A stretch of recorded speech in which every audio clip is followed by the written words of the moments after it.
Alléluia. Bienvenue à Impact Centre Chrétien, bienvenue à la famille Internet, bienvenue à chacun d'entre vous.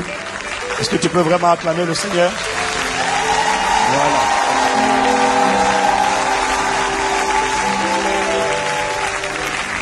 Amen, amen. Avant de t'asseoir, je veux que tu regardes ton voisin et tu dises à ton voisin, moi, après les 21 jours là, dis-lui, après les 21 jours là, je te conseille de ne pas trop m'embêter, quoi. C'est-à-dire que là, je suis chargé, je suis chargé. Mon autorité a augmenté, la gloire est en train d'apparaître. Vraiment là, il faut que tu aies de bonnes intentions quand tu es avec moi.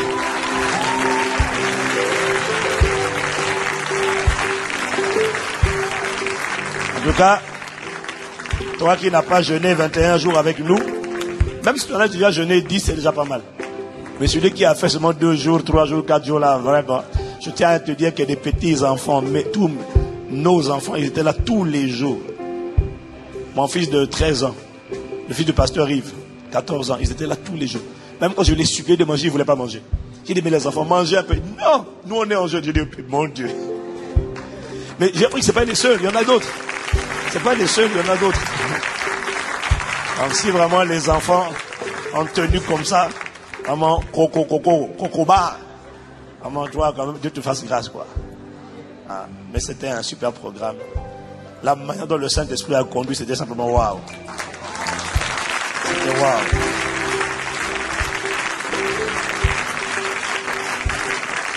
Sois conscient de la parole annoncée. Sois conscient de la réquisition dont tu étais l'objet. C'est certain. Sois conscient d'un nouveau visage. C'est-à-dire que tu inspires la terreur désormais. Tu inspires la terreur. C'est-à-dire, dans le monde spirituel, tu inspires la terreur. Sois conscient de ça. Là, on blague avec toi. Là, on te disait, vous passez pas ton simple regard. Non. Vous, allez-y sur moi. Si ça te concerne, dis-moi meilleur amen. Les gars, moi, faut pas m'embêter. Je vous dis là, la dimension on est là, faut pas m'embêter. Faut dire à tous tes sorciers que tu connais là, vraiment qu'ils restent loin. Gloire à Dieu, acclame encore, acclame.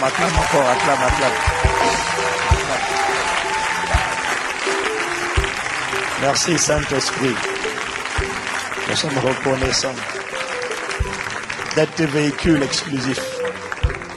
Et nous glorifierons Jésus-Christ seul. Au nom de Jésus. Amen. Venez vous asseoir dans sa présence. Oh, quelqu'un me dit un meilleur amen encore. Dis gloire à Dieu. Dis avec moi, sa gloire apparaîtra. Après ces 21 jours, mon frère, là où il y avait encore des résistances, des blocages, ils sont tous déverrouillés, ils ont tous sauté au nom de Jésus. La gloire de Dieu va apparaître. Je ne dis pas ça pour te faire plaisir, je ne dis pas ça juste pour t'exciter. Je dis ça parce que c'est ce que Dieu m'a dit. Donc, je ne fais que dire ce qu'il m'a dit. Et moi, je fais le perroquet du Saint-Esprit. Le Saint-Esprit parle, moi je parle, je répète, les gens disent, ah bon, on verra ça, je dis, tu vas voir. C'est pas moi qui vais te rouler dessus, c'est le Saint-Esprit qui va rouler sur toi pour manifester. Il ne faut pas rester devant moi quand j'avance. Tu viens pas devant moi. Il ne faut pas te mettre en face pour opposer. Tu ne peux pas. Quand c'est le Saint-Esprit, tu ne pourras pas. Dis gloire à Dieu. Alors, dans la dynamique de notre enseignement sur sa gloire apparaît, qui est ce que j'ai développé jusque-là, je suis toujours dans le même thème, mais j'ouvre une nouvelle parenthèse à partir d'aujourd'hui. Le Saint-Esprit m'a instruit. Tu comprendras que c'est le fruit de plusieurs années de quête, de prière. Et en fait, pendant les 21 jours, je nous ai amenés à prier comme ça, sans vous expliquer pourquoi on priait comme ça. Et vous allez comprendre un peu pourquoi on a prié comme ça. Et sois certain de ce pourquoi ces 21 jours étaient vraiment conduits par l'Esprit. Totalement. Je suis vraiment ébahi à chaque fois. Quel brisement quand même. Ne maîtrise pas. Attends que le Saint-Esprit prenne le volant. Puis il dit on va là. Après il dit on va là. Après il dit on va là. Nous on suit seulement. Mais c'est glorieux quand tu suis le Saint-Esprit. C'est glorieux. Et Aujourd'hui, dans la continuité, le Saint-Esprit m'a demandé de venir donc sur cette parole que je partage avec vous aujourd'hui.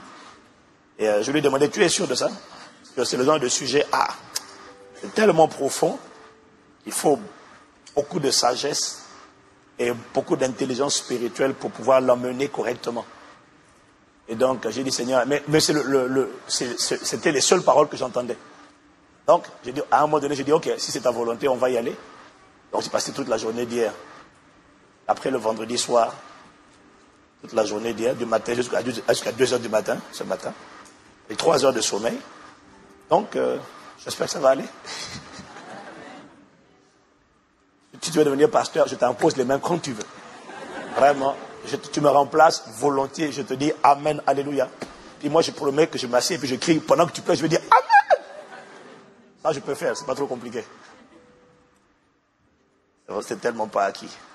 Quelqu'un dit gloire à Dieu. Donc, aujourd'hui, je vais ouvrir une nouvelle parenthèse, toujours dans le prolongement, comme je disais.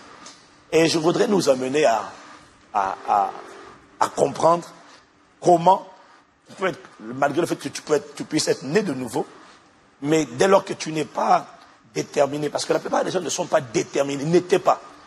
À Impact Centre Chrétien, maintenant nous sommes déterminés à devenir des vrais adorateurs. Mais comment lorsque tu n'es pas déterminé à être un véritable adorateur et que tu te contentes d'être un simple croyant qui vit une vie chrétienne pépère, tranquille? Le piège, je vais nous amener à comprendre comment Satan, le malin, l'adversaire, le diable, fait pour empêcher, freiner, bloquer la manifestation de la gloire de Dieu dans plusieurs domaines de la vie des gens, même quand ils sont nés de nouveau. Je voudrais nous amener à comprendre ce qui bloque la vie de plusieurs personnes alors qu'ils ne vivent pas particulièrement dans le péché. Si tu vis dans le péché, c'est sûr que le péché va bloquer ta vie. Si tu le pratiques, c'est sûr qu'il va bloquer ta vie. Mais parfois, il y a des gens qui ne pratiquent même pas un péché flagrant. C'est pas que c'est flagrant, mais c'est juste qu'ils sont bloqués. Qu'est-ce qui empêche la lumière du monde que tu es de briller? Qu'est-ce qui empêche, bloque, par exemple, ou qu'est-ce qui bloquait? Parce que je crois qu'après, si tu as fait les 21 jours de jeûne et prière, de supplication, je crois que désormais, ces choses qui te bloquaient ne te bloquent plus au nom de Jésus. Mais qu'est-ce qui bloque ou qu'est-ce qui bloquait la manifestation du caractère de Christ en moi? Ça veut dire, qu'est-ce qui empêchait la gloire de Dieu d'apparaître dans mon caractère? C'est quoi? Et au fait, pourquoi est-ce que je suis né avec des traits de caractère ancrés en moi depuis ma naissance qui ont du mal à partir? Pourquoi suis-je né avec des prédispositions naturelles, charnelles, à l'alcool, à la pornographie, à l'inceste, à l'homosexualité, à l'immoralité sexuelle, à la dépression, au suicide? Pourquoi suis-je né avec des penchants charnels que je n'ai jamais désirés? Et quand tu nais avec ces prédispositions, je te rappelle qu'en ce qui me concerne, j'ai été consacré quand même à l'esprit des eaux. Donc j'étais un vrai séducteur. Je suis né avec ça. Je n'ai pas choisi, je suis né avec ça. Et plusieurs d'entre nous, nous sommes nés avec des prédispositions, avec des choses, des œuvres de la chair qui déjà à la naissance, déjà bombardaient notre âme. Pourquoi? Bombardaient tellement notre âme que lorsque le Saint-Esprit dit manifeste la sainteté, c'était un combat. Et c'est là qu'il faut un véritable adorateur. Quelqu'un qui n'a pas décidé de rester un croyant, mais qui a décidé d'être un amoureux de Dieu, un adorateur. Parce que si tu n'es pas un adorateur, tu ne feras pas preuve de violence envers ce caractère de la chair pour le tailler en pièces. Si tu n'es pas un adorateur, tu es capable de rester pendant longtemps, tu crois en Dieu, mais tu es toujours impudique, tu es toujours un homme qui te met en colère, tu es toujours jaloux, calomniateur. Ça, c'est les gens qui sont croyants et qui n'ont pas décidé de passer de croyants au stade de véritable adorateur. Comment se fait-il que je m'attends à la manifestation de la gloire de Dieu? On a dit que la gloire de Dieu est visible, la gloire de Dieu est manifestée lorsque la volonté de Dieu, lorsque les projets de Dieu, lorsque la volonté de Dieu, la parole, les paroles que Dieu a prononcées dans les lieux célestes en Christ, lorsque je viens à Christ et que ces paroles se manifestent, alors on a dit que c'est la gloire de Dieu qui est révélée, qui est manifestée. Dis Amen si tu t'en souviens. Comment se fait-il que je m'attends à la manifestation de la volonté de Dieu, donc de la gloire de Dieu dans mon mariage, de la gloire de Dieu dans ma santé, manifestée par la guérison. Je m'attends à la manifestation de la gloire de Dieu dans l'éducation de mes enfants, la manifestation de la gloire de Dieu dans mes finances, la manifestation de la gloire de Dieu dans ma destinée. Je m'attends à briller dans mon domaine, dans mon couloir. Il faut que la lumière que je sois resplendisse dans mon domaine, pas pour moi, mais pour le révéler lui. Et amen. Je ne marche pas dans le péché, mais comment se fait-il que je rame et que c'est dur et que je peine? Je m'attends à la manifestation de la gloire de Dieu de mes finances, mais j'ai l'impression de ramer et de lutter avec un joug de pauvreté ou de juste assez permanent qui dure depuis trop longtemps. Comment se fait-il que je m'attends à une longue vie? Je dis non, je ne mourrai pas, je vivrai, je raconterai les œuvres du Seigneur, de l'Éternel. Comment se fait-il que je dis ça? Et je suis né de nouveau, hein. Je ne parle pas des incroyants, un croyant on comprend. Je suis né de nouveau, mais comment se fait-il que cette personne, je suis né de nouveau, mais je ressens, je m'attends à manifester une longue vie, mais je ressens la mort prématurée qui parfois vient un peu comme si elle veut m'envelopper, m'emporter. Tu n'as pas idée du nombre de personnes qui sont nées de nouveau et qui de temps en temps comme ça ont des vertiges. C'est comme s'il va partir, il risque un AVC. J'ai des cas comme ça, régulièrement. La personne ne vit pas dans le péché, non. Il y en a, c'est cyclique, chaque année, à la même période, tombe en syncope. Brusquement, il risque de mourir. C'est comme si on le tire, on veut l'emporter de force. Mais il ne vit pas dans le péché. Il n'est pas dans l'impudicité. Ça vient d'où? Comment se fait-il? Est-ce que quelqu'un comprend de quoi je parle?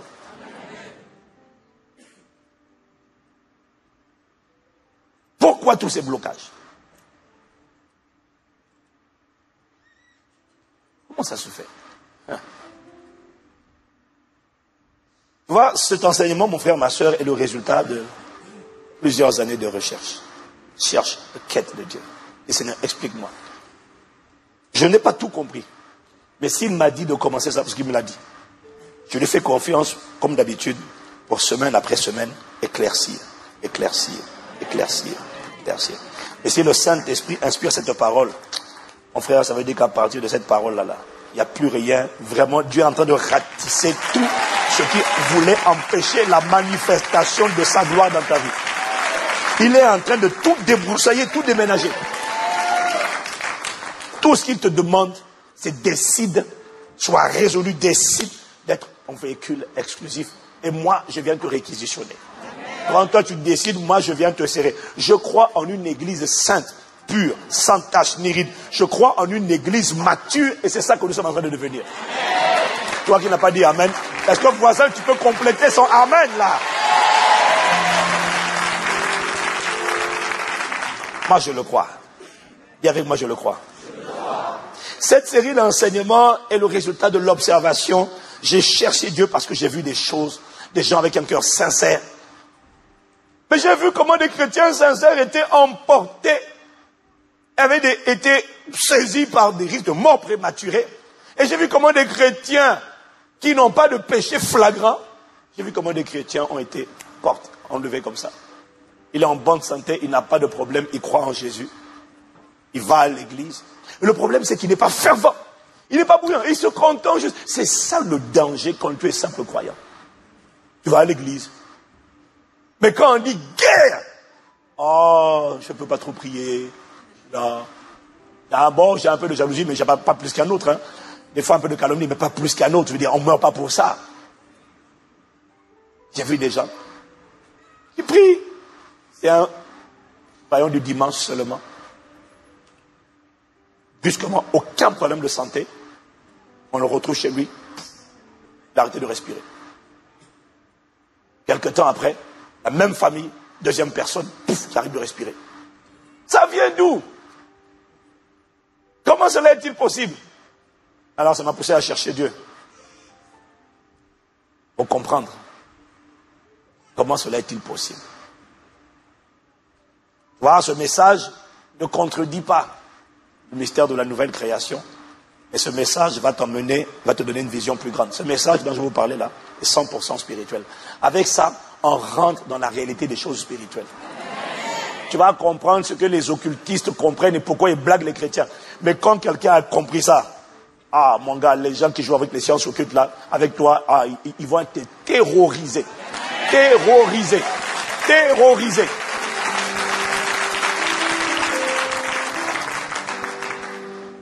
La nouvelle création est le produit de la nouvelle naissance. La nouvelle naissance engendre la nouvelle création. Quand tu nais de nouveau, ton homme intérieur est recréé. Celui qui est en Christ, c'est une nouvelle création. Les choses anciennes sont passées. Toutes choses sont devenues nouvelles. Dis Amen. Amen. La nouvelle création concerne ton esprit. Le résident est neuf. Mais à la nouvelle création, ton âme n'a pas changé. Quand tu as accepté Jésus, ton âme n'a pas changé. Quand tu as accepté Jésus, ton sang n'a pas changé. Et ton sang, le défi, c'est qu'il a une mémoire. Ton sang a une histoire qui n'a pas commencé avec toi. Tu es sorti de tes parents. Donc, c'est ce qu'on appelle les liens de sang. Il y a une histoire derrière ce sang. Qu'est-ce qui a été fait avec ce sang? Sais-tu seulement dans quoi ce sang a-t-il été impliqué? Alors oui, nous sommes nés de nouveau. Tu es né de nouveau. Mais je te fais remarquer que comme le sang n'a pas changé, la preuve de ce que le sang n'a pas changé, c'est que même quand tu es né de nouveau, s'il y avait une maladie héréditaire, la maladie héréditaire ne disparaît pas brusquement, soudainement, parce que tu as accepté Jésus. Est-ce que tu me suis? C'est pas parce que tu as accepté Jésus que la maladie héréditaire disparaît de ton corps. Instantanément, non.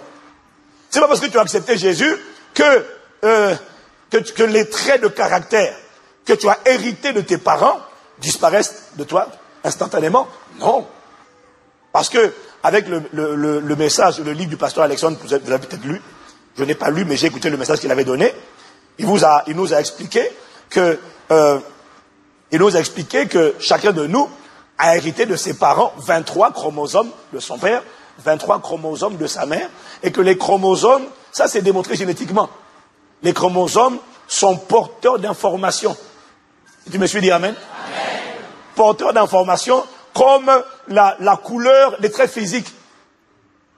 Donc, quand tu viens au monde, tu prends les chromosomes de ton papa, les chromosomes de ta mère, 23, et les chromosomes sont porteurs d'informations. C'est vrai, la couleur des cheveux, calvitie, c'est... Tu te moques de moi, sans effet. J'ai plus envie que ça repousse, je me sens bien comme ça va. Hein? Mais n'empêche que ça aussi, c'est parce que papa était comme ça. Donc, c'est parce que tu as accepté Jésus que le jour où on nous met les cheveux disent « Sortons !» Non. Donc, on prend des traits physiques, la couleur des cheveux, les cheveux, la couleur des yeux, etc. Est-ce que quelqu'un me suit? Mais des parents, on hérite aussi des traits de caractère. On hérite des traits physiques, mais on hérite aussi des traits de caractère. Est-ce que quelqu'un est OK avec ça? Et ça ne disparaît pas parce que tu es né de nouveau. Parce que ça, c'est dans le sang. L'ADN, c'est le sang. Si tu me suis dit Amen. Tu ne comprends pas ça? Parce que si tu ne comprends pas ça, tu ne comprends pas ce que je suis en train d'essayer de faire à soi, c'est qu'on a hérité des traits de caractère. On n'a pas seulement hérité de traits physiques. Donc quelqu'un, si ton père était alcoolique, comme on l'a déjà expliqué, ça a déjà été expliqué, si ton père était alcoolique, comment tu peux voir un enfant qui a 7 ans, 6 ans est déjà alcoolique? Toi, tu n'as jamais vu ça? Mais ça existe. Bien sûr. J'en connais. Je le vois. Un enfant de 5 ans, sa mère te l'emmène, elle dit prier pour lui. Il dit, maman, pourquoi? Elle dit, pasteur, il a des accès de colère qui sont complètement injustifiés. Mais c'est comme si c'est un autre homme. Je dis, ah, et maman, qui a cette colère dans la famille? Elle dit, son père. Je dis, ah, voilà. Il a hérité. Sans faire exprès, sans désirer, il a hérité. Une fille de 6 ans, ou un garçon de 6 ans, comment expliques-tu, si tu ne comprends pas ça, comment expliques-tu qu'un garçon ou une fille de 6 ans a un goût prononcé pour la pornographie que les enfants de 6 ans de son âge n'ont pas? À 6 ans, l'enfant se cache sur Internet. Pornographie, je sais de quoi je te parle. 6 ans, l'heure où on commence le au CP là, toi tu donnes la pornographie. Films porno, images porno, internet porno, ça vient d'où? Quand tu creuses, tu te rends compte que c'est papa ou maman qui était comme ça. Et quand l'enfant est venu au monde, on lui a donné un héritage. On lui a donné des traits de caractère, des prédispositions génétiques qui font en sorte que l'enfant, dès son enfance, très tôt, ne sait pas pourquoi, mais il y a une pulsion qui ressent pour aller vers telle chose. Est-ce que quelqu'un me suit? Et la bonne nouvelle, ce n'est pas automatique. Pourtant, tu es né de nouveau. Donc quand on est de nouveau, ça ne disparaît pas automatiquement. Mais la bonne nouvelle, c'est que lorsqu'on a reçu la parole de Dieu, lorsqu'on a cru dans la parole de Dieu, et lorsqu'on marche dans la parole de Dieu, dans l'obéissance à la parole de Dieu, la parole de Dieu a le pouvoir de changer les gènes hérités des parents, les gènes d'impudicité, de les changer en gènes de sainteté. La parole de Dieu a le pouvoir de transformer les gènes de colère en gènes de douceur, les gènes d'insoumission, de rébellion en gènes de soumission. La parole de Dieu a le pouvoir de transformer, de changer les gènes d'alcoolisme ou de dépendance à la drogue en gènes de sobriété et de tempérance. La parole peut le faire. Dis-moi amen. Mais la parole le fait chez les personnes qui ne sont pas uniquement des croyants, mais qui ont des attitudes d'adorateurs. Parce que rappelle-toi que les adorateurs, ce sont ceux qui serrent la parole de Dieu dans leur cœur. Les adorateurs ne sont pas parfaits. Les adorateurs ont juste décidé, ils ont décidé, résolu dans leur cœur, que Dieu sera honoré, que le Saint-Esprit ne sera pas déshonoré, qu'on ne trouvera pas dans leur cœur des choses qui déshonorent Dieu, des pensées. Et quand les adorateurs, ils servent, d'abord leur caractéristique, c'est qu'ils servent la parole de Dieu. Et même quand ça leur fait mal, ils ont décidé que dès qu'une pensée va venir en eux pour essayer de renverser la pensée de Christ, ils vont faire la guerre à cette pensée. Les adorateurs ne sont pas des gens qui ont commencé dans la sainteté, dans la perfection. Les adorateurs sont des gens qui ont commencé vite avec l'épée pour tailler en pièces toute pensée. Ça, non, c'est pas des gens parfaits. Mais ils ont pris l'épée, ils ont dit amertume, on ne te trouvera pas en moi. Immoralité sexuelle, on ne te trouvera pas en moi. Mais moi, j'ai été consacré à l'esprit des eaux. J'ai été consacré. J'étais un homme qui pensait sexe au convoitise des femmes tout le temps. Comment je me suis sorti? C'est la grâce, mais la grâce est venue après la résolution de quand j'ai dit ma vie t'honorera. Je refuse de glorifier, de manifester ce genre de démon. L'esprit des eaux, je ne serai pas le véhicule de transport de l'esprit des eaux. Je ne serai pas le véhicule de transport de l'esprit d'orgueil. On me trouvera humble, on me trouvera saint, on me trouvera consacré. Et les pensées venaient tout le temps, mais chaque fois que les pensées venaient, je disais, je te rejette au nom de Jésus. Je rejette cette pensée de toutes mes forces.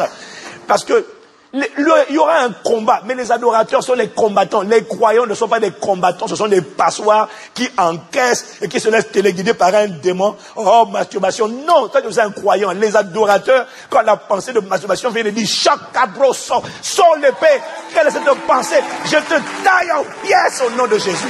Oh, dis-moi amen.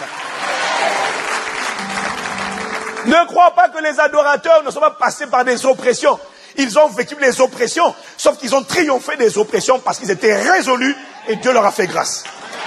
Je dis que Dieu te fera grâce. Dis-moi encore amen. Il faut être à l'aise avec ça. Ne me dis pas, moi je suis trop faible. Non, lui il est trop loin. C'est faux. On a tous commencé comme ça.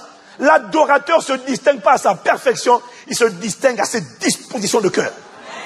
Il a résolu. Il avait des prédispositions. Il avait des prédispositions à l'impudicité. Sans faire exprès, il aime ça. Mais le jour où il accepte Jésus, il dit non, je ne veux plus de ça. Mais quand il a dit ça, tout en lui s'opposait. Tu vas penser comme ça. Tu seras notre véhicule. Tu vas aller vers les femmes. Il dit non. Alors quand tu dis non, la nuit tu as des rêves, toutes sortes de trucs. L'adorateur sort son épée. Il dit qui ose. Et il se bat.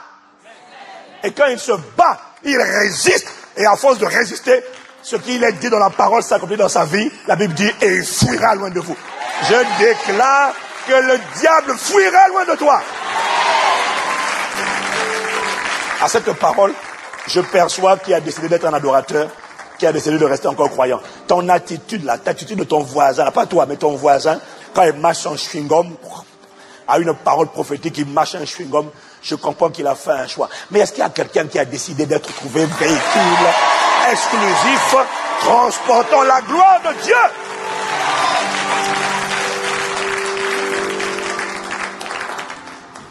Impact Centre Chrétien, l'église des transporteurs de la gloire de Dieu. Si tu n'aimes pas ça, tu vas devenir mal à l'aise, tant pis pour toi. Nous, on avance, nous avons été divinement réquisitionnés pour manifester Christ dans notre époque et dans notre génération. On le verra, on a commencé à le voir, les gens vont le voir apparaître grave. Et Satan sur nos vies aura lamentablement échoué. Tu créeras la frustration de tous les sorciers, les vaudous, les marabouts, les féticheurs. Tu créeras la frustration, l'amertume, je vois le diable découragé à ton sujet et à mon sujet au nom de Jésus.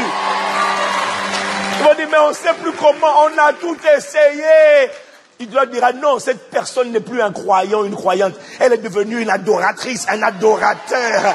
C'est un guerrier. Dès que tu veux l'approcher, dès qu'on essaie de l'approcher avec nos mauvaises pensées, on voit une épée venir. Chou, chou, chou, pou, pou. Que ce soit ton partage au nom de Jésus. Acclame la parole, acclame la parole. Quelqu'un me dit amen. Donc la parole déclare dans 1 Pierre 1, verset 23, vous avez, puisque vous avez été régénérés. Régénérés, il y a et puis il y a généré. Dans générer, il y a les gènes. Ça veut dire de nouveau. Il est en train de dire que vous avez été régénérés, non par une semence corruptible. Donc là, il est en train de parler. Et il parle du fait que la semence corruptible, c'est la semence de ton papa. Tu comprends? Non par une semence corruptible, mais par une semence incorruptible, par la parole vivante et permanente de Dieu. La parole vous a régénéré, mais la manifestation de cette régénération n'est pas instantanée. Mais ça veut dire que c'est accompli. Tout comme la même parole dit, la même parole déclare que vous avez été délivrés de l'emprise du péché. Mais pourtant, il y en a qui sont encore esclaves du péché. La même parole dit que vous avez été guéris par ces meurtrissures. Mais pourtant, certains ne sont pas encore guéris. Donc, c'est pas parce que la parole dit que c'est fait. Quand il dit que vous l'avez été, c'est déjà accompli dans l'invisible. Mais c'est par la discipline. L'adorateur, quand Dieu dit aime, honore, sème, pardonne, donne, sois fidèle. L'adorateur, même quand son âme n'aime pas ça, parce qu'il n'est pas habitué à ça, l'adorateur dit à son âme, Dieu a parlé, garde à vous, obéis. L'âme dit, ouais, mais tu sais, moi, donner l'adorateur dit à son âme, je t'ai posé une question, on y va. Quand je dis pardonne, on pardonne. Quand Dieu dit sème, on sème. Et à force de le faire, à force de pratiquer la parole, de la mettre en pratique, ce qui se passe, c'est que les gènes hérités des parents sont progressivement redimensionnés, régénérés, et les nouveaux gènes de Christ sautent maintenant dans ton caractère. Ainsi en sera-t-il dans ton caractère au nom de Jésus. Dis-moi un bon amen. Dis encore amen. Donc, il y a un combat interne. Il y a un combat interne. Tellement de gens ressentent comme si il y a des forces invisibles qui disent qu'il ne va pas manifester. Ce message est dangereux. Le message que j'annonce là, sur la gloire qui apparaît là, c'est un message qui met en colère Satan. Pourquoi? Satan toléré, il n'a pas pu empêcher ta nouvelle naissance. Il ne peut pas t'empêcher de prier. Et si tu décides que Christ va apparaître à travers toi, là, tu décides que le but initial sera atteint. Là, il dit, ah non, moi j'ai besoin de toi, j'ai besoin de toi comme véhicule. Tu dis, ah non, non, non, moi je ne prie plus seulement. Parce que tu quittes la dimension de je vais à ICC, je vais prier, tu quittes ça. Tu vas dans la dimension de je décide que je serai un véhicule de transport de sa gloire. On le verra. Je ne me contente pas d'être un prieur, je serai un adorateur qui transportera Dieu. Mais là, le diable dit, quoi? Tu veux dire que tu vas changer complètement tout ce qu'on a. On a prévu des choses pour toi. Tu dis non, moi, mais il n'aime pas ce message. Il n'aime pas ce message. Nous, on a prévu la pauvreté pour ta vie. Toi, tu dis quoi? Maintenant, tu veux manifester la richesse pour Dieu, mais tu es qui? On a prévu la maladie chronique de génération en génération. Tu veux frustrer nos plans et changer les gènes parce qu'il compte sur toi pour garder les gènes hérités de tes parents afin de les transmettre à tes enfants. Comme ça, les gènes de l'alcoolisme, tu les transmets et lui, il est content. Mais nous avons dit, nous sommes la génération à partir de laquelle ça s'arrête.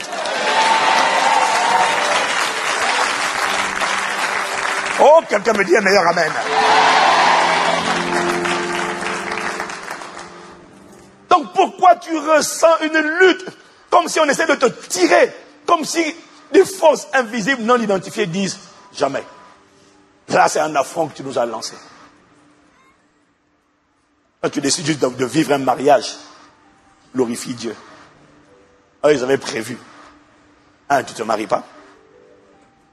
Tu veux te marier, tu te marieras, ça sera un mariage d'alliance. Un mariage qui nous renforce. Tu comprendras plus tard. Selon que l'Esprit inspirera la parole.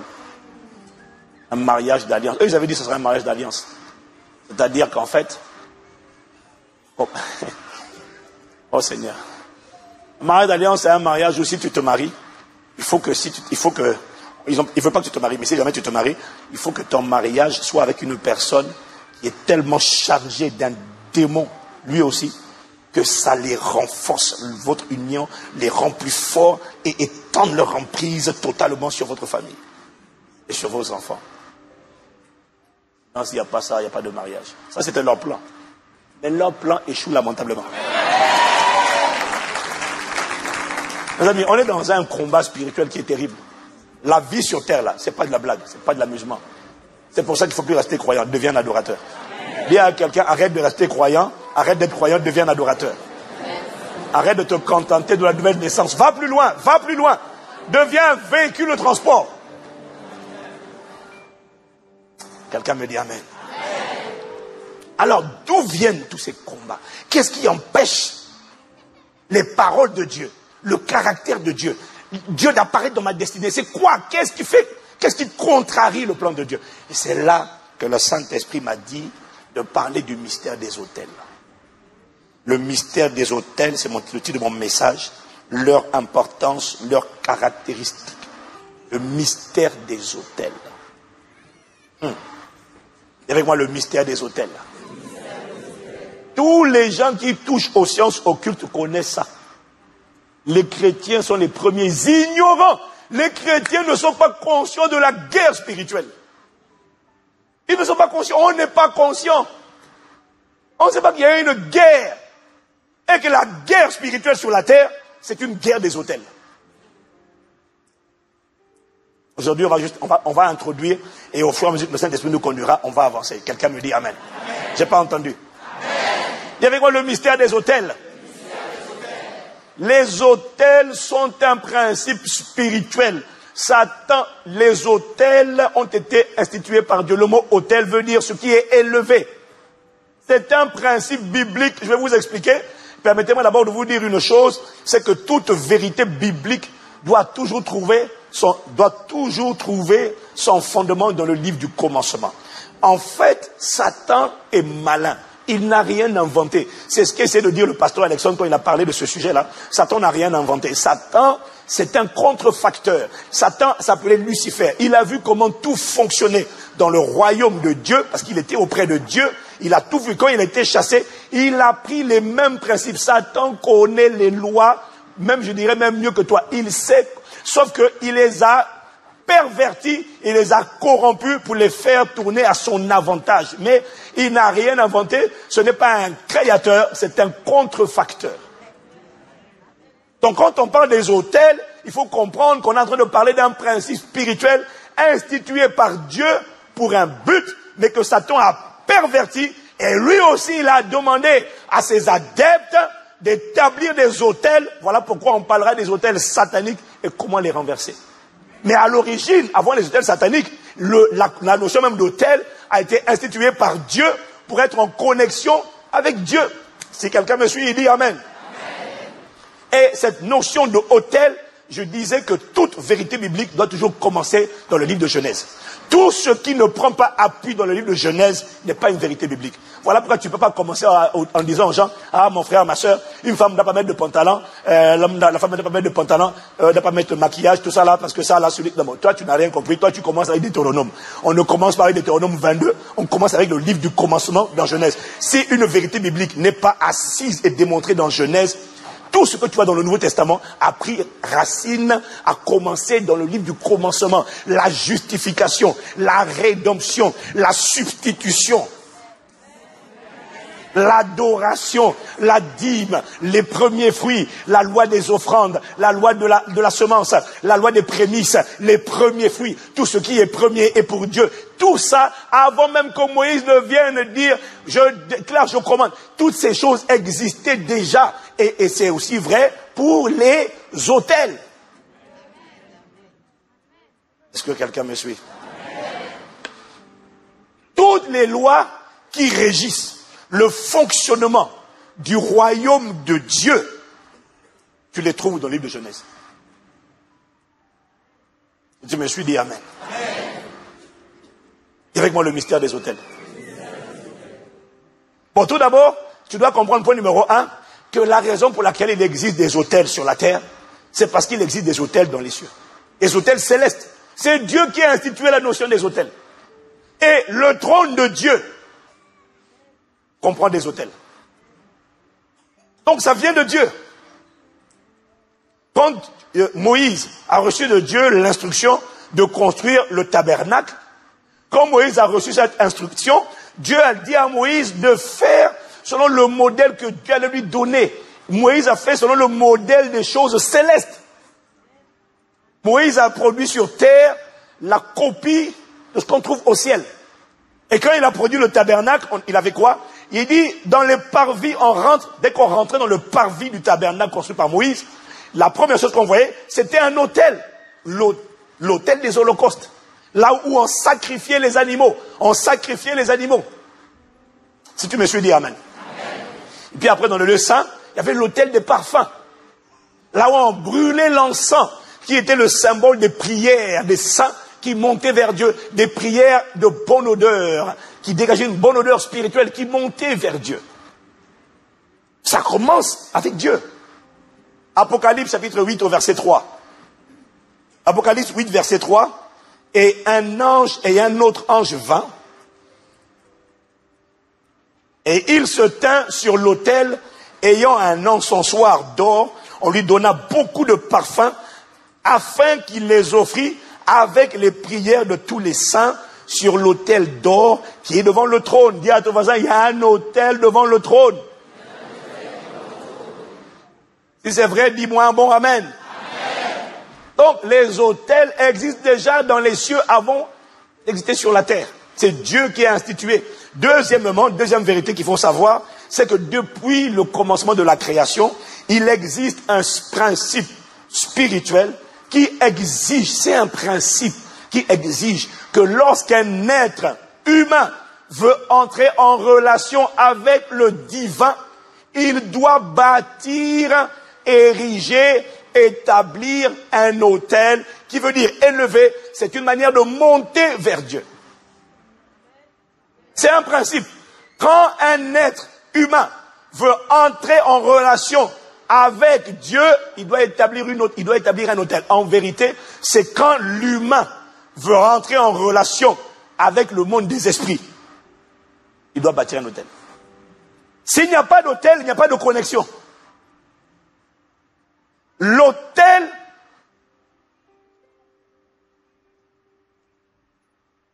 dis amen si tu me suis. Il doit bâtir un autel. C'est un principe.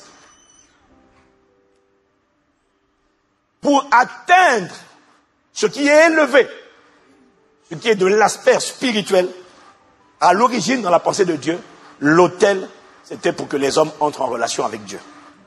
Attends la suite du message, ne sois pas d'ici en disant, ok, il faut que je bâtisse un autel. On va t'expliquer tout à l'heure. Non, parce que ça, tu vas commettre une grave erreur. Hein? Amen. Hein? Voilà, c'est jamais. C'est déjà un bon pasteur, je sors, je m'en vais. Je bâtis mon hôtel. Non, attends d'abord. On comprendra plus tard que l'hôtel, ici c'est un hôtel. On comprendra que l'hôtel aussi c'est dans ton cœur.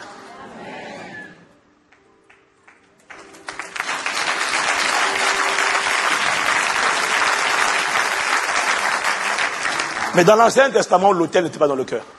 Dans l'Ancien Testament, l'autel c'était un endroit, c'était un lieu. On va comprendre par la grâce de Dieu. Dis seulement Amen.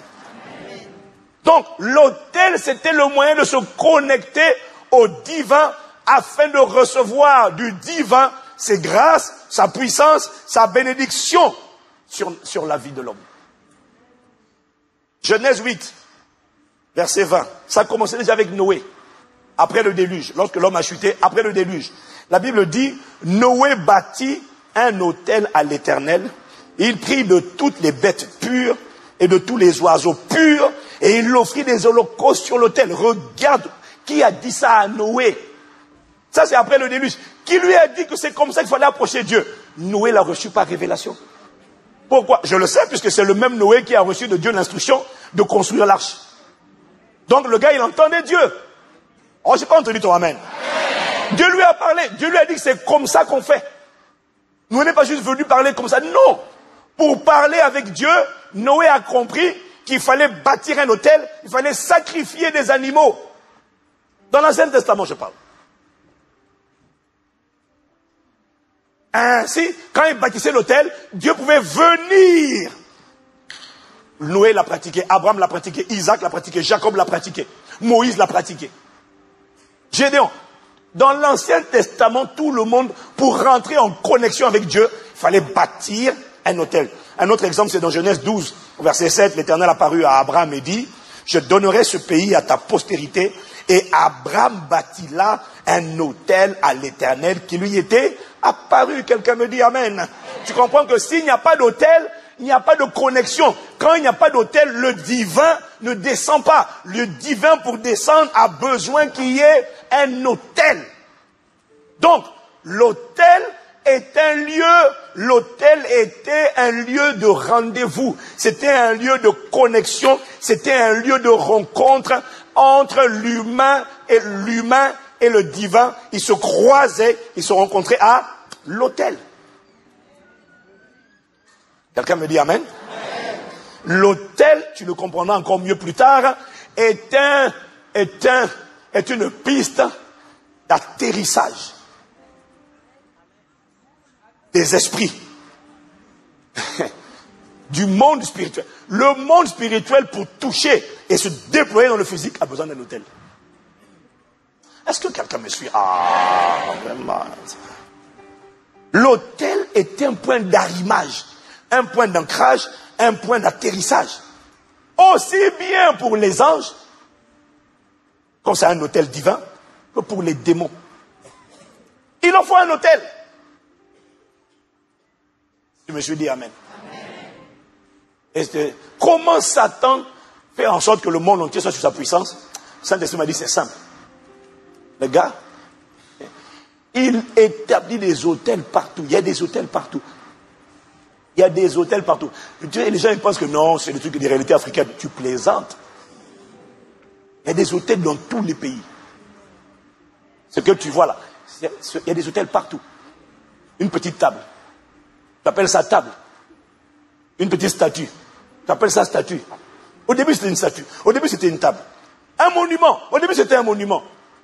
Mais ce n'est plus une statue, ce n'est plus un monument. Même les arbres, ce n'est plus un arbre. Dès lors que autour de ce lieu-là, autour de cet endroit, les gens apportent des sacrifices, les gens font des invocations. Ce n'est plus une statue. Ce n'est plus un monument. Ce n'est plus un arbre. Ce n'est plus une table.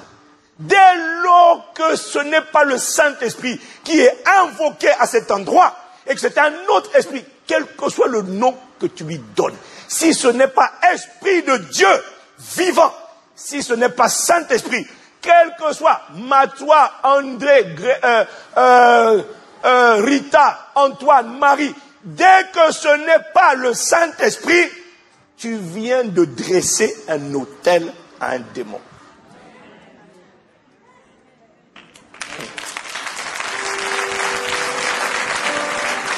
Tout lieu ordinaire qui devient un endroit où on prononce des paroles, où on invoque et on fait des sacrifices, n'est plus un endroit ordinaire, c'est devenu un hôtel.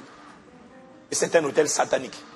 Et tu comprendras plus tard que aucun Satan bombarde. Oh Seigneur, accorde-nous la grâce d'aller progressivement dans ça. Satan tient. Quand Balak a voulu neutraliser le peuple d'Israël, quand il a voulu neutraliser Israël, qu'est-ce qu'il a fait? Il a appelé le devin Balaam. Qu'est-ce que Balaam a fait? Balaam a dit, positionne des autels. Comment on va neutraliser une famille, une personne, une communauté tout entière, une île, une région? Comment on va la paralyser et contrôler les gens? Balaam dit, on connaît le secret. Position des autels, les autels vont parler. Et ils vont tenir les gens. Les amis, là on va dans les choses sérieuses. L'autel est un point d'arrimage. Les gens pensent qu'il n'y a pas d'hôtel. La France est bourrée d'hôtels. Il y en a partout. En Afrique, aux Antilles, il y en a partout. Aux États-Unis, partout. Tu prends le musée du Louvre jusqu'à la Défense. Tous les monuments là. Ils appellent ça monument. Mais ce que tu n'as pas vu, c'est le soir. Comment les gens vont faire des cérémonies. Comment ils vont offrir des sacrifices. Comment ils vont invoquer. Les ronds-points. Les gens pensent que les ronds-points... Au milieu du rond-point là, toi tu vois une statue. D'accord. Mais dès lors que des prêtres, des gens sont allés déposer des fleurs, déposer des trucs, commencer à parler, à recommander l'endroit, ce n'est plus un rond-point. Ça devient un hôtel. Est-ce que quelqu'un comprend de quoi je parle? Et c'est un hôtel. Quand un hôtel est positionné, je t'expliquerai prochainement que la particularité des hôtels, c'est que ce sont des pistes d'entrée. Les esprits ne rentrent pas. Anges ou démons ne rentrent pas sur la terre, sont passés par l'hôtel. L'hôtel est une porte d'entrée. L'hôtel est un point de contact. Dès qu'ils arrivent sur l'hôtel, pouf, ils se déploient. Ah oui. À Abidjan, il y avait on est dans Abidjan, il y a un carrefour qu'on appelait, on lui a donné le nom carrefour de la mort, il y avait tout le temps des accidents.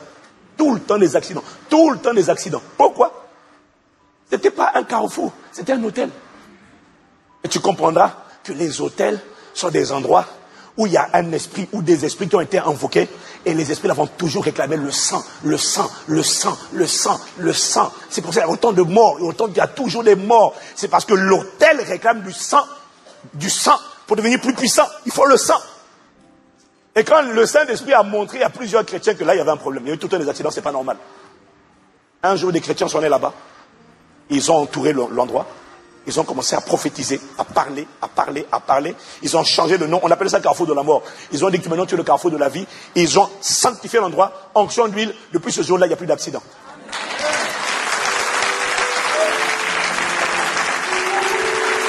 Quand le diable veut parler, veut paralyser, veut contrôler une personne. Écoute. Tu peux me dire non, ces choses-là, j'y crois pas. Tu es un naïf. Non, moi, quand j'étais petit, je disais, moi je suis cartésien, ces trucs-là n'existent pas. Quand le Saint-Esprit m'a démontré, il me l'a démontré dans les Écritures. J'ai dit, Seigneur, l'ignorance tue. Il m'a dit, tu peux entendre. Tu dis, moi je ne crois pas. Tu es un plaisantin. Tu seras la première victime collatérale d'une guerre spirituelle qu'on appelle la guerre des hôtels. Voilà pourquoi, là, quand on parle des hôtels, là, mon ami, c'est une réalité. Le monde, tout est bourré d'hôtels, partout, partout, partout. La terre est minée et c'est à travers les hôtels qu'on contrôle. Il n'y a pas un, il y en a plusieurs. On contrôle le système de pensée des gens.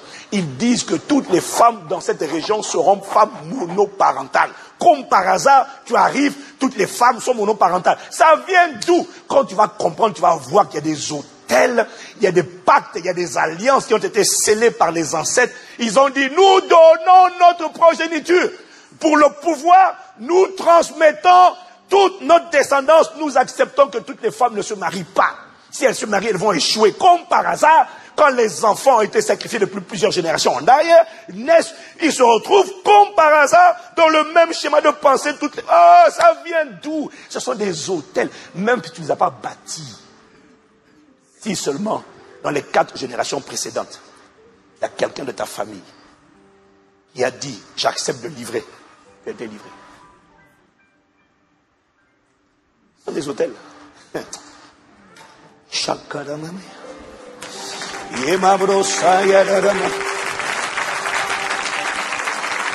ne t'inquiète pas. Si tu as fait les 21 jours de jeûne et prière, c'est fini. Aucun hôtel.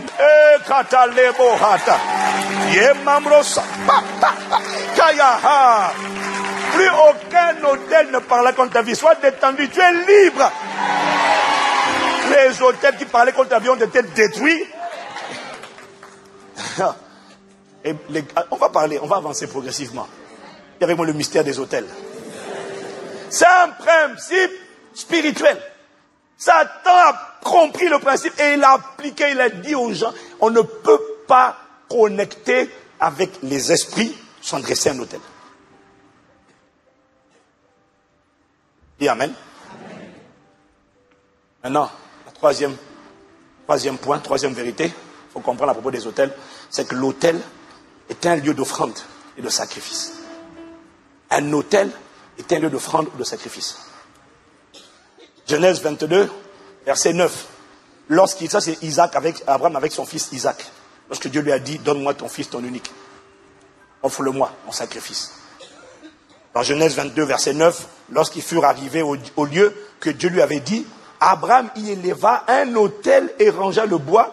Il lia son fils Isaac et le mit sur l'autel par-dessus le bois. Quelqu'un dit Amen. Dieu dit à Abraham, emmène ton fils en sacrifice. Abraham n'a pas pris son fils n'importe où pour dire, bon, Dieu a dit de te donner un sacrifice, tu donnes un sacrifice. Non, Abraham a d'abord bâti un autel. Parce que le sacrifice doit toujours être sur l'autel. Je me suis encore dit Amen. Matthieu 5, verset 23. Si donc tu présentes ton offrande, où ça? Où ça? Si donc tu présentes ton offrande à l'autel, et que là tu te souviens que ton frère a quelque chose contre toi, etc. C'est la première phrase qui nous intéresse. Si donc tu présentes ton offrande, l'offrande se présente où? À l'autel. Amen. L'autel est un lieu d'offrande et de sacrifice. Maintenant, attention, comprends bien ça. Un autel où il n'y a pas de sacrifice est un autel impuissant. La puissance d'un autel dépend du sacrifice, de la valeur du sacrifice qui est versé sur l'autel. Tu n'as pas entendu? Et le sacrifice qui est versé sur un autel doit, pas pour nous qui sommes nés de nouveau, hein, mais sur le plan spirituel.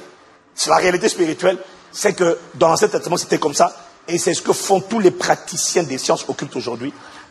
Le sacrifice doit toujours être à base de sang. Pourquoi? Parce que la vie est dans le sang. J'ai pas entendu. La vie est dans le sang. La valeur, retenez cette phrase, la puissance d'un autel dépend de la valeur du sacrifice ou du sang versé sur l'autel. C'est toujours du sang. Si ce n'est pas du sang, ce n'est pas un sacrifice. Un sacrifice, c'est toujours du sang. Et c'est ce que font les praticiens des sciences occultes.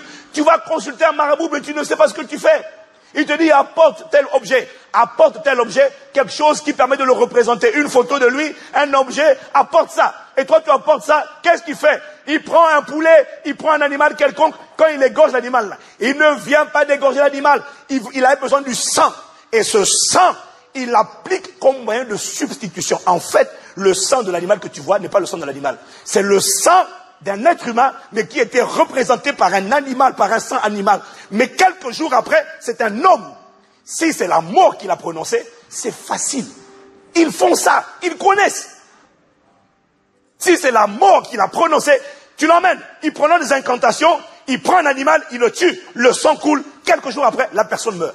Si elle n'est pas convertie, elle meurt. Ne t'inquiète pas. Et comme les gens dans le monde ont compris ces réalités dont je suis en train de vous parler, que les chrétiens n'ont pas compris, pour se protéger de la sorcellerie, qu'est-ce qu'ils font? Eux aussi, il y a des gens parce qu'il y a plusieurs facettes dans l'occultisme. Dis Amen.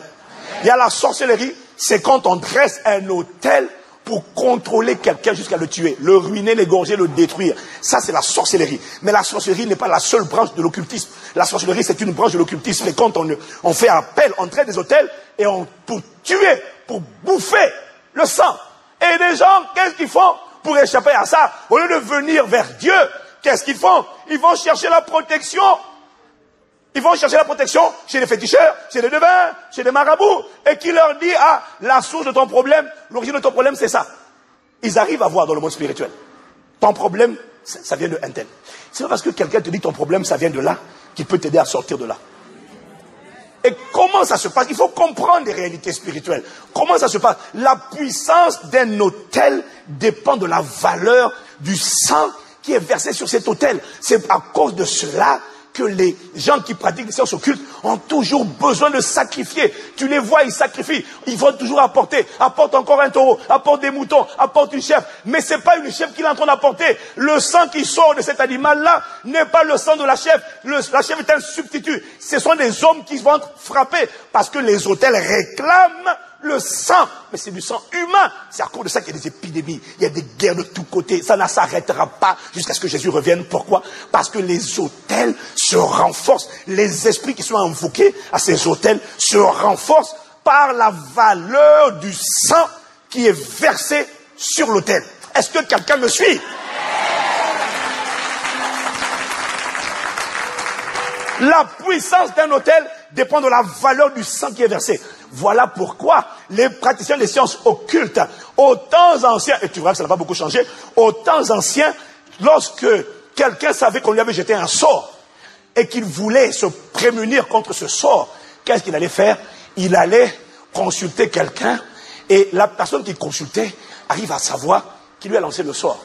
Mais avant d'essayer, soi-disant de l'aider, il calcule d'abord quelle est la puissance de cet autel-là qui a parlé contre la personne. Est-ce que quelqu'un me suit?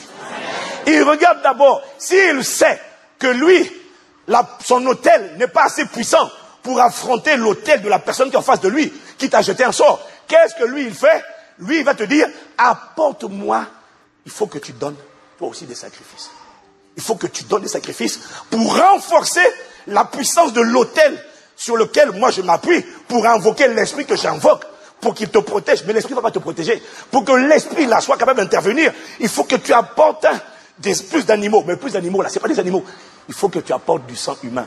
Il faut que tu donnes. C'est pour ça que dans les temps anciens, les gens qui pratiquaient les sciences occultes immolaient leurs propres enfants par le feu. C'est ce que Dieu a dénoncé dans Deutéronome 18, versets 9 à 11 ou à 12 ou à 13. C'est ce que Dieu a dit. Ils immolaient les enfants. Et on prend l'enfant, on le brûle, mais on ne le brûle pas pour le brûler. On le brûle comme un sacrifice offert à des soi-disant divinités. C'est ça qu'ils faisaient. Pourquoi? Parce que la valeur du sang, parce que le sang d'un inconnu n'a pas la même valeur que le sang de ton propre enfant. C'est pour ça qu'ils donnaient le sang de leur propre enfant. Pourquoi? Pour renforcer le pouvoir de l'autel sur lequel ils invoquent. Pour donner plus de puissance à l'esprit qu'ils invoquent. Parce que les démons savent se renforcer. Eh oui. Non, église, hein. Il y a des choses, il faut connaître. Quand on ne connaît pas, on est des plaisantins. C'est pour ça que des fois tu parles avec des gens qui touchent le monde occulte et puis ils rigolent. Quand il voit ton niveau d'ignorance, il sourit, il dit, mais c'est un naïf. C'est des réalités. C'est des réalités. C'est pour ça qu'il donne. Regarde, dans 2 Rois chapitre 3. 2 Rois 3, versets 26 à 27. Version Darby. Parce que c'est mieux traduit, la version Darby. Israël est en train de combattre Moab, le peuple de Moab avec son roi. Si tu me suis, dis Amen. Si tu me suis, dis je te suis.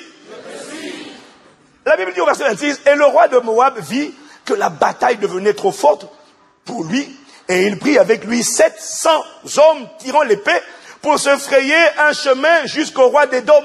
Mais ils ne purent pas. Donc le roi de Moab essaie de s'échapper, il voit qu'avec ces 700 hommes, il n'arrive pas à demander du secours. Donc il sait que ses jours sont comptés. Il sait que si Israël l'attrape, Israël va le dévouer par interdit, il va mourir. Il est sur le point de mourir.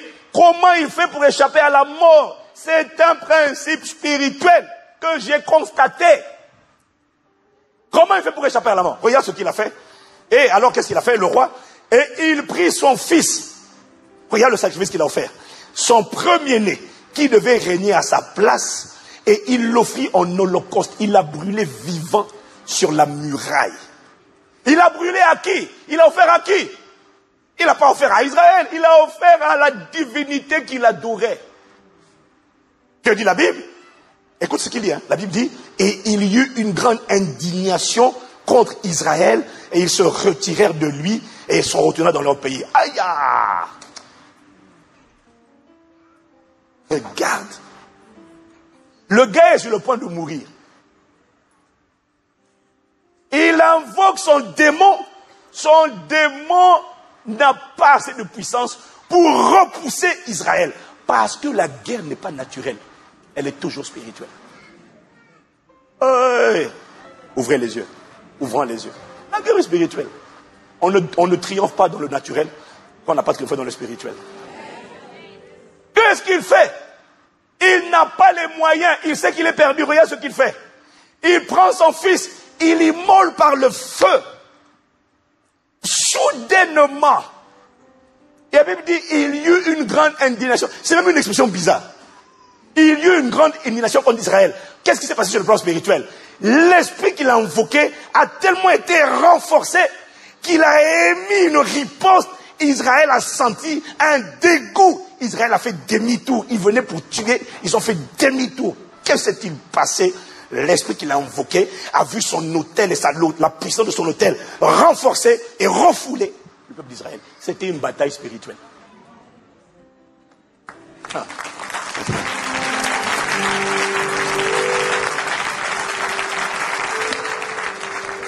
Si tu me suis, dis je te suis. Je n'ai pas entendu. C'est pour ça que ça n'a pas changé. Aujourd'hui, on immole plus les enfants par le feu. Sinon, si on t'attrape, tu vas en prison. C'est la peine de mort. S'il y a la peine de mort. Amen. Amen. Mais les gens qui pratiquent, c'est un principe qui reste vrai. La puissance d'un autel dépend de la valeur du sang. Quand c'est quelque chose qui a coûté beaucoup, l'autel augmente en puissance. C'est pour ça qu'ils prenaient leurs propres enfants. Ça n'a pas changé. Et aujourd'hui, les gens qui touchent à la sorcellerie sacrifient toujours leurs enfants. Mais c'est plus le feu. On donne un aliment. On donne de l'argent à un enfant. On lui donne un aliment. On lui donne un cadeau. On lui donne un bijou. Tout ce que tu veux. On lui donne quelque chose. La chose est chargée. La chose a été consacrée à des démons. Avant de donner la chose, le gars a invoqué. Il a invoqué. C'est ça que pasteur Alexandre disait quand il parlait des règles d'engagement. Il parlait des règles d'engagement. Il parlait de rapport de force. Non, écoute-moi. Tu ne peux pas être né de nouveau, mâcher ton chewing-gum. Tu ne pries pas, tu ne jeûnes pas, tu ne fous rien. Oh, moi je suis juste né de nouveau. Et puis tu veux aller affronter ce genre de personnes. Tu vas te faire décimer, décapiter. Je l'ai vu et je le vois jusqu'à aujourd'hui. Pourquoi? Ce n'est pas une question de né de nouveau. C'est une question de rapport de force. Oh, est-ce que quelqu'un me suit? Les amis, il faut arrêter de dormir. Hein? Le monde dans lequel on est là. En plus, toi, tu es un enfant de lumière. Les gens qui opèrent dans les ténèbres vont t'identifier. Ils vont tout faire pour essayer de t'atteindre. Comment? Les aliments. Paul dit d'éviter de manger des objets consacrés, des viandes consacrées aux idoles, c'est-à-dire aux démons. Pourquoi? Comment on piège les... Tu veux un conseil? Ne reçois jamais ni cadeau, ni repas. Même quand c'est un magnifique cadeau, ne prends jamais quelque chose sans rendre grâce d'abord à Dieu. Dès qu'on t'apporte, tu dis merci Seigneur pour ce cadeau. Ne prends pas en disant alléluia. Oh, il m'aime, hein. Oh, il est gentil, hein. Oh, des chocolats. Oh, c'est mignon. Ouais. Rends d'abord grâce parce que tout est sanctifié par la parole et la prière. Quand tu rends grâce, une main invisible fait se positionner et tout est pur. Oh, mais quelqu'un me dit un bon amen là. Église, wake up, réveillez-vous. Il y a une guerre derrière. Ne prends pas quelque chose, quel que ce soit. Tu n'as pas idée. Ne prends rien sans avoir rendu grâce. Surtout quand ça vient de ta propre famille. Il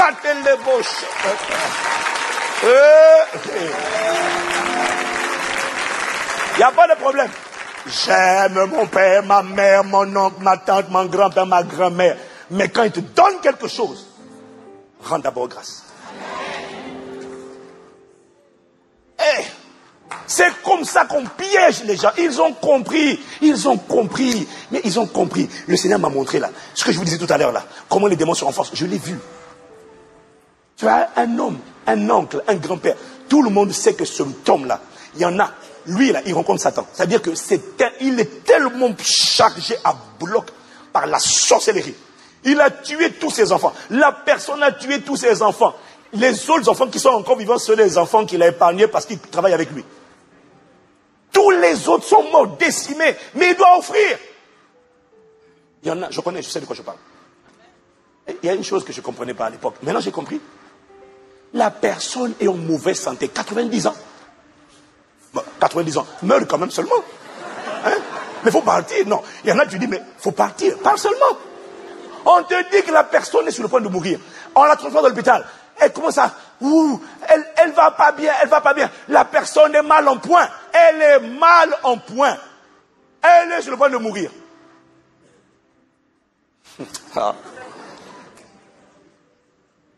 Elle demande...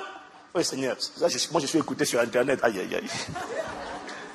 Non, il y a des réalités. La personne est sur le point de mourir. Brusquement, sans comprendre comment, quelqu'un de son entourage, qui lui rend souvent visite à l'hôpital, qui est encore jeune, frais, qui est de sa famille, qui n'avait aucun problème de santé, meurt. Et puis après, quelques jours après, on te dit, elle va mieux. Que s'est-il passé? Un sacrifice a été offert. Le démon qui est avec elle là s'est renforcé, quelqu'un d'autre est passé à sa place. Je le vois. Ce sont des réalités. Voilà, tu ne peux pas te contenter juste d'être né de nouveau. Alléluia. Non, tu dois devenir un guerrier. Quelqu'un qui fait la guerre. Hey! Il n'y a pas de quartier dans ce domaine-là. Il n'y a pas de pitié. Il faut être un guerrier. Ce sont des réalités.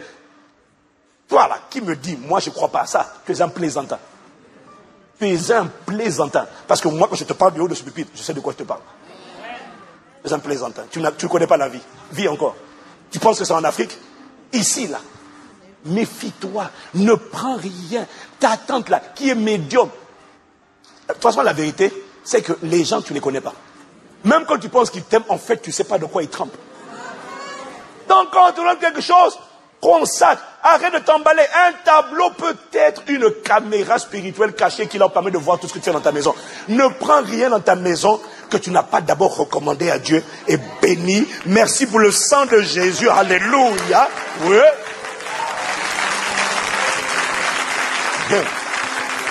Et quelqu'un dit, là tu dis Amen, hein? Oui. C'est un principe spirituel. Satan n'a rien inventé, Satan est un contrefacteur. Satan connaît le principe du transfert d'esprit. Le principe du transfert d'esprit, c'est un principe qui marche dans le royaume de Dieu, dans le royaume des ténèbres. C'est un principe. Un principe marche partout. Est-ce que quelqu'un me suit? Les hôtels, ça marche partout. La substitution, ça marche partout. Ça marche partout. C'est un principe. Acte chapitre 19, tu vas comprendre. On va voir ça dans le positif, dans le royaume de Dieu. Acte 19, versets 11 à 12. Et Dieu faisait des miracles extraordinaires par les mains de Paul, au point qu'on appliquait sur les malades des linges ou des mouchoirs qui avaient touché son corps. Et les maladies les quittaient et les esprits malins sortaient. Paul est chargé du Saint-Esprit. Paul est rempli du Saint-Esprit. Paul est saturé du Saint-Esprit. Paul est en communion avec le Saint-Esprit. Paul est couvert de la gloire qui vient du Saint-Esprit. On prend un bout de mouchoir qui a touché son vêtement. Ou alors un bout de mouchoir sur lequel il a parlé une parole. On transfère ce bout de mouchoir. Le Saint-Esprit, l'Esprit de Dieu que Paul invoque est connecté à cet objet. On arrive, on pose cet objet sur un malade, la maladie le quitte. On le pose, les démons sortent. Pourquoi? Le transfert d'esprit. L'onction peut se transporter. Maintenant, tu as un homme, il est chargé. Il a offert un sacrifice, ses propres enfants. Il a chargé l'autel satanique sur lequel il fait ses sacrifices. Il a renforcé la puissance du démon qu'il invoque. Cet homme a pris l'objet. Et il a parlé dessus. Et il a touché sur lui. Et on t'emmène l'objet, le cadeau, on te dit mange. Toi tu manges ça sans rendre grâce à Dieu, c'est fini pour toi. Ne me dis pas je suis né de nouveau, on n'en a rien à faire. Tu es décimé. Ce que je te dis là, je l'ai vu. Directrice de banque, sœur en Christ, croyante mais pas adoratrice. Sœur en Christ, elle sait que dans son boulot, les gens la détestent. Les gens consultent à l'extérieur. Dans son boulot, tous les cadres la consultent. Ils vont voir leur marabout, leur féticheur, leur médium, et il leur dit faites ça, faites ça. On lui apporte un repas. Elle dit oh c'est gentil. Elle mange. Dès qu'elle a mangé, la voix du Saint-Esprit lui a dit tu n'aurais jamais dû manger ça sans rendre grâce. Le soir, elle a commencé à avoir des battements, des palpitations au cœur. Un début de cancer du sang. Elle est partie faire les examens à l'hôpital. On lui a dit madame ça c'est grave, vous devez aller à Paris. On ne peut pas traiter ça ici. Elle m'a dit pasteur, je savais. Dès que j'ai avalé, c'était une erreur. On m'a piégé. Je dis, maman, tu es encore au stade où tu prends les choses sans rendre grâce? Ah, c'est gentil, hein? Bah écoute, maintenant c'est bon. J'ai passé 1 heure au téléphone pour lui expliquer la puissance de la Sainte Seine. Parce qu'elle n'avait pas la foi. Et la preuve qu'elle n'avait pas la foi, et toi aussi tu n'as pas cette foi. Elle n'avait pas de jus de raisin et du pain sans levain à la maison. Regarde, toi tu me regardes, tu n'as pas ça. Tu n'as pas ça. Un adorateur doit toujours être prêt à dresser la table à la maison. Toujours prêt à dresser sa table. Il faut avoir du jus de raisin et du pain sans levain. Elle avait une baguette et de l'eau. Il lui demandait pardon Seigneur pour la baguette. Pardon pour le manque de jus de raisin. Il dit Seigneur, grâce et miséricorde, je demande pardon. 1 heure au téléphone. Elle était à l'étranger, j'étais à Paris. J'ai dit on va prier. Je lui ai expliqué la puissance qu'il y a dans le repas du Seigneur. Je lui ai dit, ce que tu as mangé là, c'est un aliment qui a été sacrifié. Cet aliment qui a été consacré à des démons et qui a pisé ta santé. Cet aliment va être désintégré à l'intérieur de ton corps. Non, attends d'abord. Je vais te montrer, il va être désintégré. Elle dit, bon, j'ai dit, ne t'inquiète pas. Prends l'eau.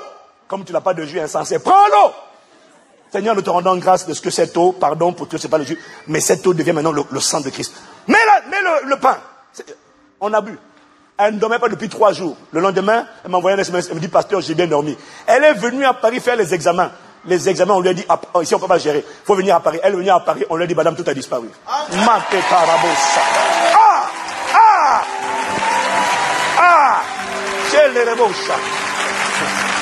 La sakatarebo. Elle m'a dit, oh, c'est étonnant. J'ai dit, c'est pas étonnant. Je connais la puissance qu'il y a dans la table là.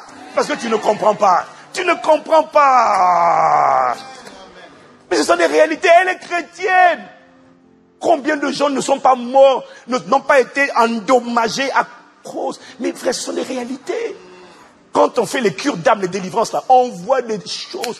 J'ai compris comment. Non, quand tu n'es pas caché en Christ et consacré, mais tu es vulnérable. Je vous montrerai plus tard comment on a volé l'intelligence. Pas quand tu as accepté Jésus. Avant d'accepter Jésus, tu n'avais aucune protection. Tu étais vulnérable. Comment on a volé l'intelligence de certaines personnes. Mais si tu as fait les 21 jours là, ne t'inquiète pas, tout a été restitué. C'est fini. Non, ne t'inquiète pas. Le Saint-Esprit m'a dit de donner l'enseignement pour que tu comprennes qu'est-ce qui s'est passé pendant les 21 jours. Pourquoi il y a des fois où je disais, dis avec moi, hôtel. Pourquoi je te disais ça? On était en train de démolir tous les hôtels qui ont été dressés et qui parlent pour bloquer ta vie.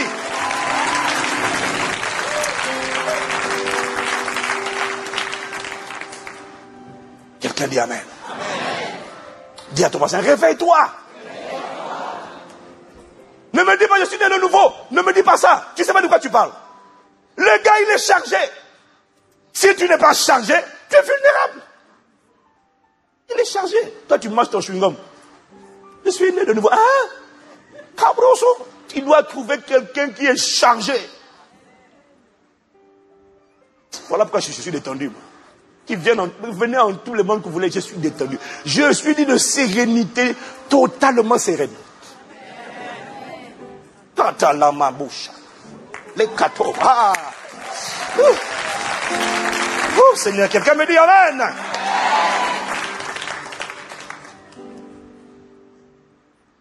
Le transfert d'esprit, c'est une réalité.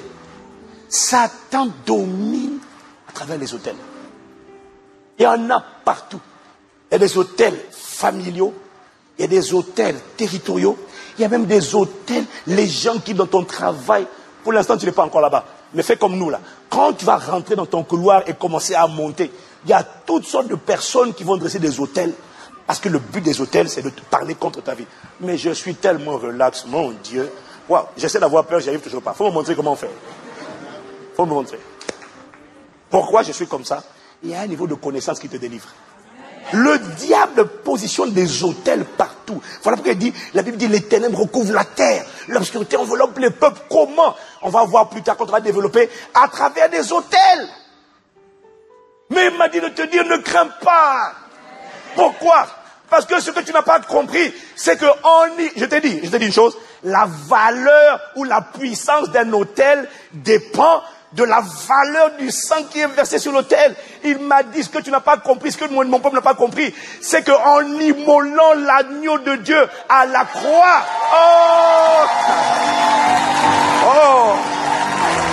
l'Église n'a pas compris que la croix est un autel qui a réceptionné le sang.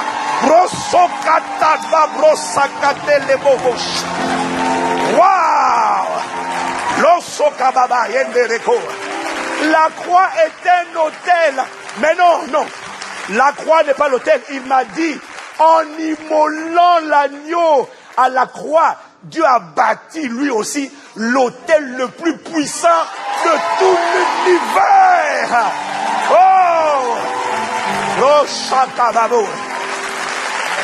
Sauf que les autels sataniques parlent contre toi, mais l'autel de Golgotha, de la croix, parle en ta faveur. C'est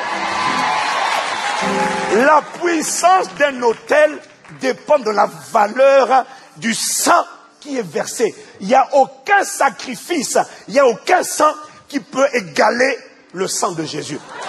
Pourquoi? Il faut comprendre. C'est ça qui produit la foi. Pourquoi? Aucun sang ne peut égaler le sang de Jésus. Pourquoi? Parce que le sang de Jésus n'est pas un sang d'un être humain. Parce que tous les êtres humains, n'est pas un être humain ordinaire. Tous ont péché. Et ils sont privés de la gloire de Dieu. Tous les êtres humains sont pécheurs. Donc leur sang est souillé. Les animaux, les coqs, les brebis, tous sont souillés. Pourquoi? Ma Bible dit dans Romains chapitre 8 vers le verset 19, la Bible dit que toute la création a été soumise à la vanité. Le sang des animaux n'est pas parfait, mais le sang de Jésus, c'est le sang de Dieu lui-même. Quand il a pris une enveloppe terrestre, quand il est rentré dans un corps humain, le sang de Jésus ne peut pas être comparé au sang des êtres humains. Il n'y a aucun sang qui peut être comparé, parce que c'est le seul sang qui est pur, qui est parfait, qui est sans tache, au point que Colossiens 1, verset 20, te dit que c'est à travers ce sang de Jésus que Dieu a fait la paix entre les cieux et la terre. Il n'y a plus inimitié, désormais il y a l'harmonie et il y a la paix. Le sang de Jésus est craint, redouté et respecté dans tout l'univers, dans le monde visible, dans le monde invisible. Le sang de Jésus, et la Bible dit que le sang parle. Waouh! Tous les sangs parlent. Le sang d'Abel parlait déjà. Est-ce que quelqu'un me suit? Mais le sang de Jésus, tu peux pas comparer avec le sang d'Abel. La Bible dit, il parle supérieur, il parle puissant. Quand quand il m'a dit ça, il m'a dit la croix c'est un autel. Le sang de Jésus a coulé à la croix. La croix a réceptionné le sang. Et tu sais quoi? Je te montrerai plus tard que les autels, sont les points d'arrimage et de déploiement des esprits. Que ce soit un démon doit se déployer à partir d'un autel. Mais lorsque le sang de Jésus a été versé à la croix, ça a permis à l'Esprit supérieur, le Saint-Esprit, d'atterrir à partir de la croix et de se déployer lui aussi. Oh, quelqu'un me dit un amen. Un amen vitaminé. Et non. On ne connaît pas la puissance de ce sang. On ne connaît pas. Hé, Église, le sang de Jésus là, ne blague pas avec le sang de Jésus. Quelqu'un me dit amen. Le sang de Jésus ne peut pas être comparé. Le Saint-Esprit n'atterrit pas dans ta vie. Il n'atterrit pas. Écoute-moi, tu peux avoir ta religion. Il y a des gens là, vous allez consulter à gauche, vous allez consulter à droite. Un jour tu pries Marie, tu ne sais pas ce que tu fais. Marie était une femme formidable, bien sûr. Mais quand tu l'invoques, c'est pas elle que tu es en train d'invoquer. C'est la reine du ciel. C'est une domination. Marie ne peut pas te répondre. Rita ne peut pas te répondre. Tous ces gens-là à l'épaule, ils sont partis dans la foi. Toute invocation d'un esprit autre que le Saint-Esprit est une invocation qui trouvera en réponse un esprit. Et la tête que tu as dressée pour dire c'est là que je le reçois, c'est un autel. Et cet autel, tu penses qu'il te rend service, il parle contre toi. Non. Wake up. Le seul autel qui parle en ta faveur, c'est la croix. C'est la croix. Waouh. Le plus puissant de tous les autels. Il est supérieur à tous les autels sataniques. Tu comprends pourquoi je suis détendu? Tu comprends pourquoi je suis calme? Tous les autels sataniques peuvent se dresser devant toi. L'autel de la croix est le point de départ. D'abord, la puissance de cet autel est redoutable. Elle est illimitée. La puissance part de l'autel. L'Esprit Saint ne se déploie pas dans ta vie parce que tu pries. L'Esprit Saint se déploie dans ta vie parce que tu commences d'abord par venir à l'autel. En fait, il m'a dit, venir à Jésus, c'est pas venir à une religion. Il faut, écoute-moi, tu as besoin, les gens là qui ont consulté à gauche, à droite, qui prient ici, Bouddha, qui prient, laisse la religion. La religion, le combat sur la terre, ce n'est pas un combat de religion. C'est un combat spirituel entre un royaume que tout le monde a identifié comme le royaume des ténèbres et le royaume de Dieu. Entre le bien et le mal. Entre les esprits méchants et l'esprit de Dieu. C'est un combat. On se moque de ta religion. Jésus ne t'a pas amené une religion. Jésus, ce qu'il me fait, venir à Jésus, il m'a dit, le Seigneur m'a dit, c'est pas venir à une religion. Venir à Jésus, c'est venir te réfugier auprès du seul et unique autel qui est supérieur à tous les autels et qui est capable de te protéger et de te garder et de parler en ta faveur. Quelqu'un me dit amen. Amen. Non, en venant à Jésus, mais ce n'est pas une religion qu'on est en train de pratiquer. On se réfugie à l'autel des autels. Parce que si tu veux quitter, tu vas toucher aux sciences occultes. Tu veux quitter ça. L'autel que tu veux quitter, l'esprit qui est derrière l'autel là, n'accepte pas le divorce. Satan n'accepte pas le divorce.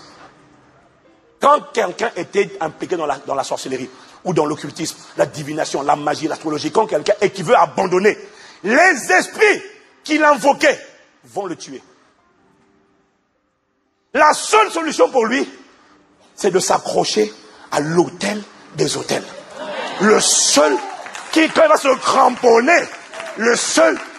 cramponner, qui va faire en sorte que, puisque cet autel parle, parce que le sang de cet autel parle, quand on va venir le chercher, la voix du sang va dire, qui ose le réclamer?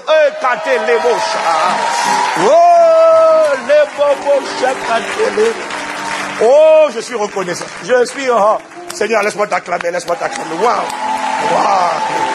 waouh, waouh, waouh, waouh, waouh, waouh. Venir à Jésus, c'est renoncer à avoir dans tes veines le sang de tes parents, parce que tu ne sais pas ce que ce sang a fait.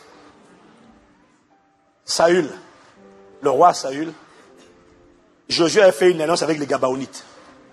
Il avait dit aux Gabaonites, on va vous protéger. Le Saül a assassiné les Gabaonites. Toute sa postérité, sa lignée a été maudite.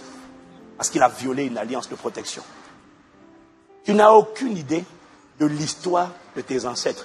Qu'est-ce que ce sang a servi à faire? Dans quel pacte, alliance a-t-il été mêlé? Donc il y a des choses qui peuvent bloquer ta propre vie, sans que tu fasses exprès.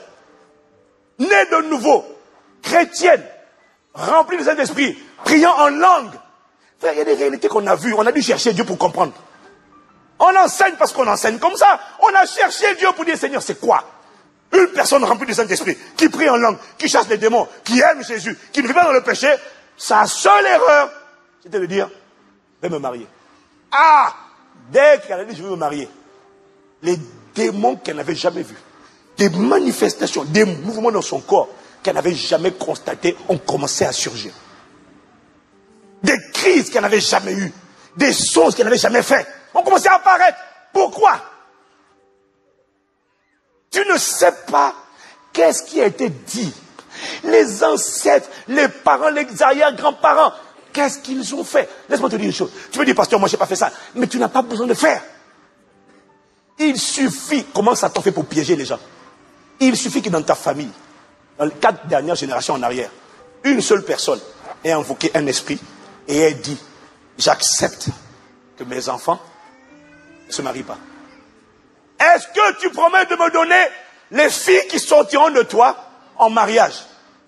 Oui, j'accepte. C'est fini. Tu n'as plus le droit. Tu n'as plus le droit. Maintenant, toi, tu veux te marier. Oh, ils vont dire quoi? Mais nous, tu nous appartiens. C'est là qu'on va rentrer dans ce qu'on appelle la réclamation des hôtels. Oh, payarabo. Yemarabo sori. Libabro sela. Yelero. Osolarabo. Tu n'as aucune idée de ce que tu en sens là, que tu as hérité de tes parents, a fait. Venir à Jésus, c'est pas venir à une religion, non. C'est accepter de recevoir, quand tu prends la Sainte Seine, le repas du Seigneur.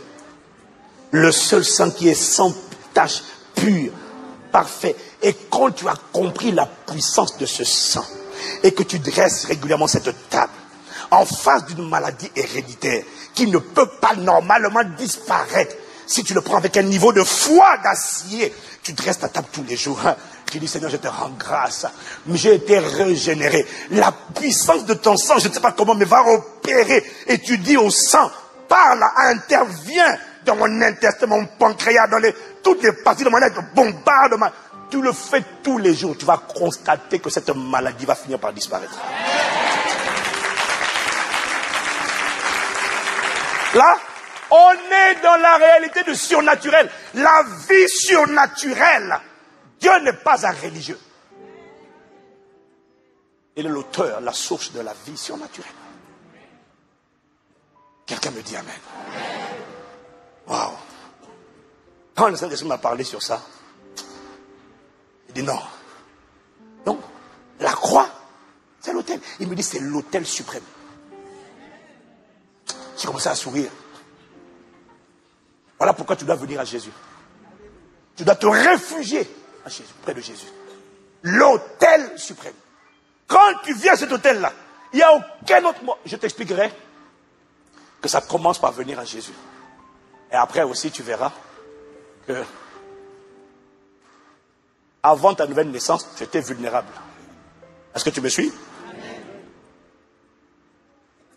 Tout autel comprendra que Satan opère à travers les autels. Et tous les autels, pas un autel n'a pas été détruit alors qu'il parle contre toi. Quand il n'a pas été détruit, il va continuer de parler. C'est pour ça qu'on peut chasser des démons. La personne n'est toujours pas libérée. C'est pour ça que pendant les 21 jours, le Saint-Esprit nous a conduits. Si tu n'as pas fait les 21 jours, tu vas prendre, je vais offrir tout le coffret à la conférence. Je vais l'offrir. Tu le prends. Il n'y a pas de live ou de différé. Il n'y a que la parole vivante. Tu vas l'écouter. Tu vas suivre le programme. Tu vas voir comment tu vas être visité. Tu seras visité. Tu seras visité. Tu seras visité. Tu seras visité.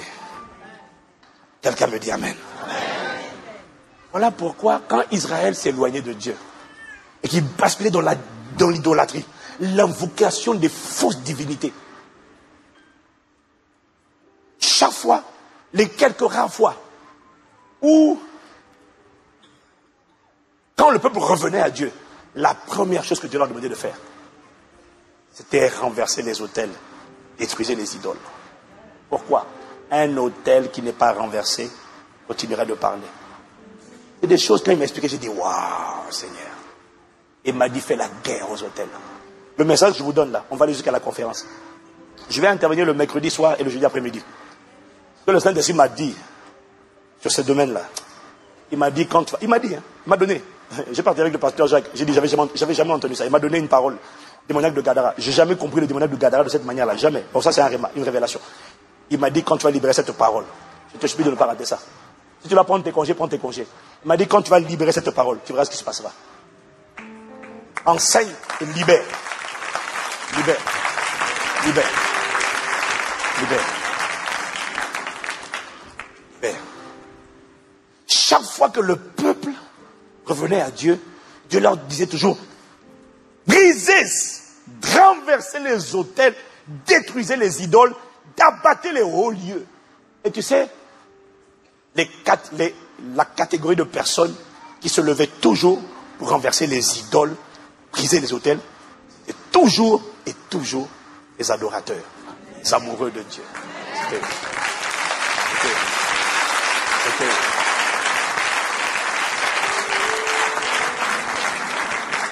C'est ta saison. Ne rate pas cette saison. Ne rate pas cette saison.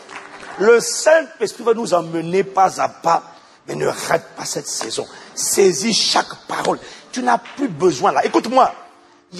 Non, tu n'as plus besoin qu'on te touche. Il y a une onction apostolique et prophétique dans cette maison. Vendredi, on a prié. J'ai dit, c'est le temps, le Saint-Esprit me dit, il déverse une nouvelle onction. Je ne savais pas. Il y en a qui sont venus me voir à la fin pour me dire, pasteur, mes mains étaient complètement électrifiées, je ne pouvais plus bouger. Plusieurs personnes, j'ai dit, on n'a plus besoin de te toucher, on est trop nombreux, on n'a pas le temps. Reçois seulement la parole prophétique. Il y a une atmosphère dans cette maison.